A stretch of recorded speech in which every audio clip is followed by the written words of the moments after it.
Good morning વિદ્યાર્થી મિત્રો, આપણે અભ્યાસ કરતા હતા ફેરાડેના નિયમોની અંદર. તો હવે આપણે વાત કરવાની છે કે ભાઈ આપણે કઈ રીતે ધાતુ જે અશુદ્ધ સ્વરૂપમાંથી શુદ્ધ સ્વરૂપમાં જમા થાય છે એમાં વાત કરીએ આપણે વિદ્યુત વિભાજન કોષની. તો વિદ્યુત વિભાજન કોષ છે એ ઘણા સમય પહેલા, જો તમે જોયું હતું ફેરાડે કઈ સાલમાં આવ્યો હતો, 1833 ને 34મી સાલમાં આવ્યો હતો, યાદ હોય તો એ એટલા જૂના સમયમાં ધાતુનું શુદ્ધિકરણ કરવું ત્યારે અઘરું પડતું હતું. એટલે કિલોમીટર એટલે કે પ્રમાણિત વિદ્યુત વિભાજનીય કોષ જ્યાં છે.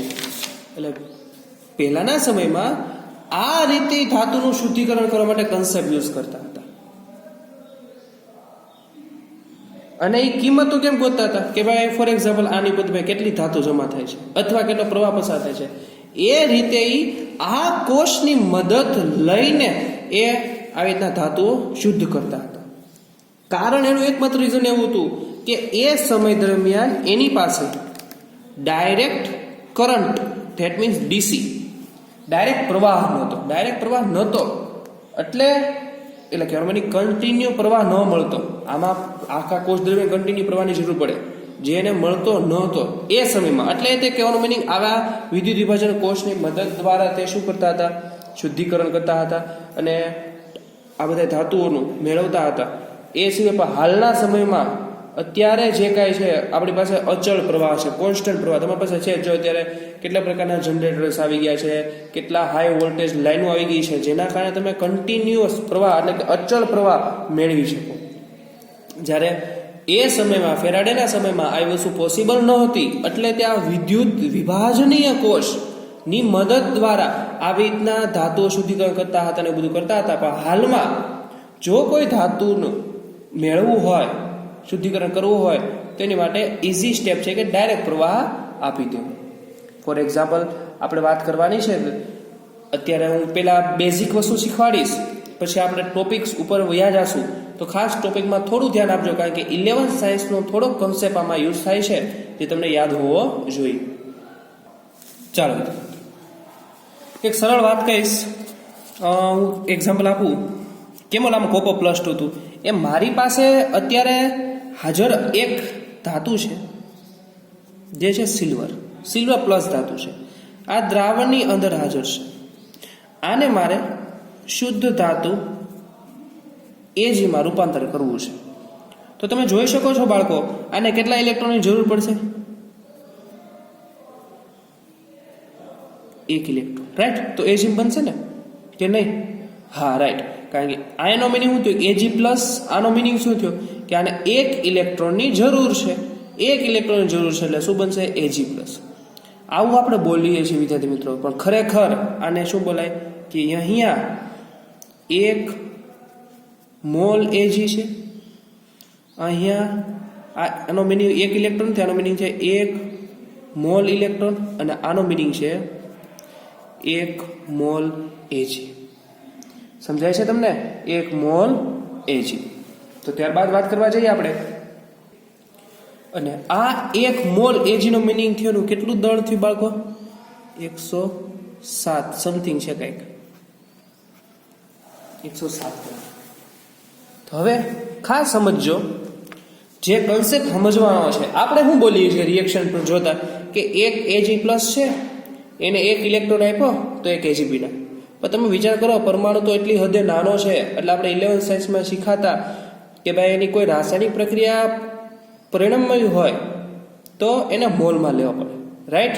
કારણ કે એક પરમાણુ તો કોઈ દી આપણે જોઈ પણ નથી શકતા, તો એની પ્રક્રિયા તમે કોઈ દિવસ નરી આંખે જોઈ શકવાના નહીં. એટલે હંમેશા આપણે રાસાયણિક પ્રક્રિયાને સમજવા માટે આપણે પરમાણુનો જથ્થો લઈએ છીએ. પરમાણુ જથ્થુને શું બોલાય? મોલ. યાદ છે ને? આપણને દેખાય શું? આ 1 એજી પ્લસ, પણ આપણે ખોટા છીએ. આનો મિનિંગ શું છે? 1 મોલ એજી પ્લસ. આ 1 મોલ એજી પ્લસ નો મિનિંગ શું ભાઈ? 1 મોલ એજી પ્લસ નો મિનિંગ શું થયો?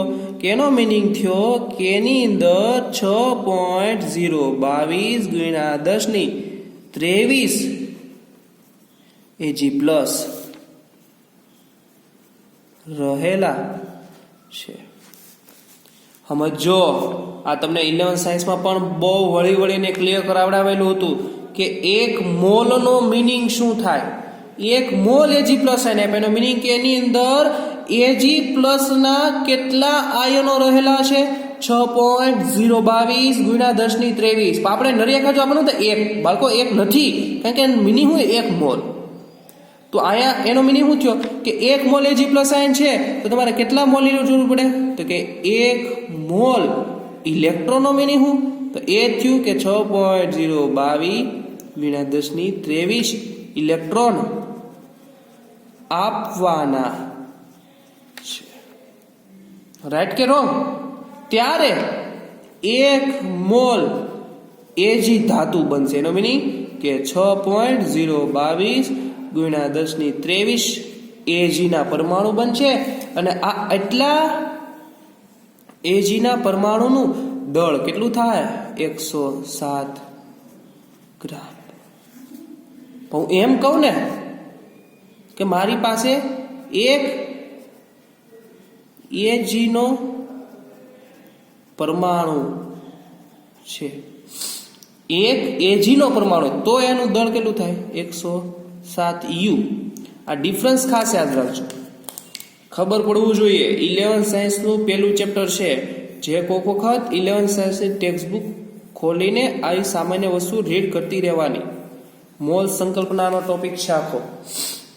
એક Ag નો પરમાણુ છે તો એનું દળ 107 U, પણ એમ કે મારી પાસે 107 ગ્રામ Ag છે. 107 ગ્રામ Ag નો મિનિંગ થયો કે 6.022 ગુણ્યા 10^23 જેટલા Ag ના પરમાણુ છે, ત્યારે એનો 1 મોલ બોલાય. એટલે તમે એમ કહી શકો 1 મોલ Ag બરાબર કેટલા ગ્રામ દળ થયું એનું? 107 ગ્રામ. સમજાય છે? આ બધા એકને ચકડા છે. જોજો, એમ પણ બોલે કે 6.022 ગુણ્યા 10^23 Ag પરમાણુ દળ કેટલું? તો પણ 107 થાય. અને એટલા પરમાણુ બરાબર કેટલા મોલ? તો કે 1 મોલ. 1 મોલ Ag દળ પણ કેટલું થાય? 107 ગ્રામ. તો હવે તમને ખબર પડી ગઈ છે આ રિએક્શન્સ તો કેટલી બધી માહિતીઓ આપે છે બાળકો, કે આનો મિનિંગ શું છે કે જો મારે 107 ગ્રામ સિલ્વર જોવે છે તો 1 મોલ ઇલેક્ટ્રોન મળવા જોઈએ. 1 મોલ ઇલેક્ટ્રોન ક્યાંથી મળશે? તો હું વિદ્યુત પ્રવાહ પસાર કરી ત્યાંથી. તો તમને પસાર ખબર પડવી જોઈએ કે મારે અહીં શું આપવાના છે? કેટલા ઇલેક્ટ્રોન આપવાના છે? 6.022 ગુણ્યા 10^23. તો અમારે કેટલો પ્રવાહ પસાર કરવો પડશે? એ ગોતવું પડે ને બાળકો. વિદ્યુત પ્રવાહ કેટલો પસાર કરીશ કે જેથી મને તમે વિદ્યુત પ્રવાહ હાલો. હવે પાછા મેન વસ્તુ આ પહેલા એટલે આવડી ગયું. હવે મેન વસ્તુ હજી એક વસ્તુ કે કોઈ વિદ્યુત પ્રવાહ હોય, વિદ્યુત પ્રવાહ પસાર કરો તો શું પસાર થાય એમાં? ઇલેક્ટ્રોન. રાઈટ? વિદ્યુત પ્રવાહ કોના દ્વારા પસાર થવાનો? ઇલેક્ટ્રોન દ્વારા, કે નહીં? વિદ્યુત પ્રવાહ તમે બધા ભણ્યા છો, ફિઝિક્સ ભણો છો કે કોઈ ધાત્વિય તાર છે એમાં વિદ્યુતનું વહન કોના દ્વારા થાય છે? તો કે ઇલેક્ટ્રોન દ્વારા. તો ઇલેક્ટ્રોન શું લઈને જાય છે? તો ઇલેક્ટ્રોન છે એ વિદ્યુત ભાર લઈને જાય છે. આ ઇલેક્ટ્રોન એટલે શું? ઇલેક્ટ્રોન એટલે કે એનો વિદ્યુત ભાર. ઇલેક્ટ્રોન હોય, તમે સમજો આખી વસ્તુ બહુ ઈઝી ટોપિક છે કે વિદ્યુતનું વહન થાય બાળકો, તે કોણ કરે? ઇલેક્ટ્રોન. ઇલેક્ટ્રોન છે એ વિદ્યુત ભારનું વહન કરે છે. અને ઇલેક્ટ્રોન ઉપર એક ઇલેક્ટ્રોન છે એ કુલ કેટલા વિદ્યુત ભારનું વહન કરશે? જે તમને ટેક્સ્ટબુક પેજ નંબર 86 પર આખો ટોપિક છે એ ક્લિયર કરાવું છું. સમજો કે વિદ્યુતનું વહન થાય છે, તો વિદ્યુતનું વહન કોના કારણે થાય? ઇલેક્ટ્રોનના કારણે. તો ઇલેક્ટ્રોન છે તો એના પર કેટલો વિદ્યુત ભાર છે? જે તમને 11th સાયન્સમાં પણ આવેલું હતું ટોપિક, કે એક ઇલેક્ટ્રોન હોય 1.6021 ગુણ્યા 10⁻⁹ કુલમ્બ જેટલો વિદ્યુત ભારનું વહન કરી શકે. એટલે જ આપણે ટોપિક હતો, સૂત્ર હતું કે વિદ્યુત પ્રવાહ I બરાબર Q/T, કે વિદ્યુત પ્રવાહ કોના જેટલો હોય? તો એકમ સમયમાં પસાર થતા આડછેદમાંથી પસાર થતા વિદ્યુત ભારના જથ્થાને શું હોય? સમપ્રમાણ. થયું ને? આ વિદ્યુત ભાર. તો વિદ્યુત ભાર કેટલો પસાર થશે એકમ સમયમાં? તો વિદ્યુત ભાર જોવો તો એક ઇલેક્ટ્રોન હોય ને એ એટલો વિદ્યુત ભાર લઈને વહન પામતો હોય. કેટલો? 1.6021 ગુણ્યા 10⁻19. કેટલા? એક ઇલેક્ટ્રોન. હો, તો અહીં જુઓ તો બાળકો, આ ઉદાહરણ જોવા જાવ તો મારે કેટલા ઇલેક્ટ્રોન આપવાના છે? 1 મોલ ઇલેક્ટ્રોન આપવાના છે. 1 મોલ ઇલેક્ટ્રોન આપવાના છે. આનો મિનિંગ શું થયો કે મારે કેટલા ઇલેક્ટ્રોન આપવાના છે? 6.022 ગુણ્યા 10⁻23. એનો મિનિંગ કે કેટલા વિદ્યુત, એટલે કે આમ થાય ને, 1 મોલ ઇલેક્ટ્રોન પાસે કેટલો વિદ્યુત ભાર હોય? તો જો એક ઇલેક્ટ્રોન પાસે 1.6021 ગુણ્યા 10⁻19, તો 1 મોલમાં કેટલો હોય? તો એના ગુણ્યા શું કરવાના? 6.022 ગુણ્યા 10⁻23 પરમાણુ. તો શું છે? આયા કુલમ, આયા છે પ્રતિ મોલ. આનો સરવાળો ગુણાકાર કરો એટલે શું થાય? 96,487 કુલમ પ્રતિ મોલ. આનો મિનિંગ એવો થયો બાળકો કે જ્યારે 1 મોલ ઇલેક્ટ્રોન હોય તો એટલો વિદ્યુત ભાર હોય. એનો મિનિંગ શું થયો કે 1 મોલ ઇલેક્ટ્રોન માટે એટલા વિદ્યુત ભારની જરૂર પડે. આ વિદ્યુત ભાર ને આગળ જઈને આપણે શું કહેવાય? વિદ્યુત ભારને શું કહેવાય? ફેરાડે. એટલે કે એમ કહેવાય છે 1 ફેરાડે બરાબર 96,487 કુલમ પ્રતિ મોલ. ગણતરી માટે આ વેલ્યુ એમ પણ લે છે 96,500. સમજાય છે? આનો મિનિંગ એવો થયો કે મારે જો Ag પ્લસ માંથી Ag કરવું છે, 1 મોલ Ag માંથી 1 મોલ Ag કરવું છે, 1 મોલ Ag પ્લસ માંથી 1 મોલ Ag કરવું છે, તો 1 મોલ ઇલેક્ટ્રોનની જરૂર પડે. તો 1 મોલ ઇલેક્ટ્રોન ક્યારે કેટલો ફેરાડે પ્રવાહ પસાર કરી તો મને 1 મોલ ઇલેક્ટ્રોન વિદ્યુતમાંથી મળશે. તો મારે એટલો પ્રવાહ પસાર કરવાનો 1 ઇલેક્ટ્રોન આપવા, 1 મોલ ઇલેક્ટ્રોન આપવા. કેટલો? 96,487. એટલે એટલો વિદ્યુત ભાર આપીશ ને હું ક્યાં કોષને? આ કોષને. તો એમાં તેને કેટલા ઇલેક્ટ્રોન મળશે? 6.022 ગુણ્યા 10⁻23 ઇલેક્ટ્રોન. અને એ શું કરશે? રિડક્શન ને 1 મોલ શું આપશે? સિલ્વર. અને 107 ગ્રામ સિલ્વર શું થઈ જાય? જમા. આખી વસ્તુ સમજાણી બાળકો? બહુ સરળ છે. આને હું શોર્ટ કરીને પણ શીખવાડીશ. જેમ કે આમ કહેવાય, હું કહું જો કે કોપર +2 છે, તો કોપર બનાવવું છે બાળકો, કેટલા મોલ ઇલેક્ટ્રોન? તો કે 2 મોલ. રાઈટ? તમને ખબર છે જો અહીંયા 1 મોલ ઇલેક્ટ્રોન આપવા હતા તો કેટલો પ્રવાહ જરૂર પડ્યો 1 મોલ માટે?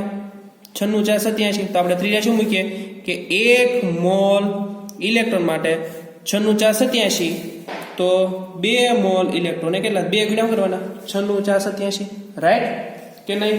હવે સરળ રીતે સમજાવવા જાવ. જુઓ, બહુ ઇઝી. યાદ હું રાખવાનું, આમ લખે ને આમ લખે, આમ લખ્યું જો Ag પ્લસ ઇલેક્ટ્રોન, તો Ag બને. તો તમને ખબર પડી ગઈ, આનો મિનિંગ શું થયો? 1 મોલ થયો. આપણે સમજવાને એક જ, બરોબર છે?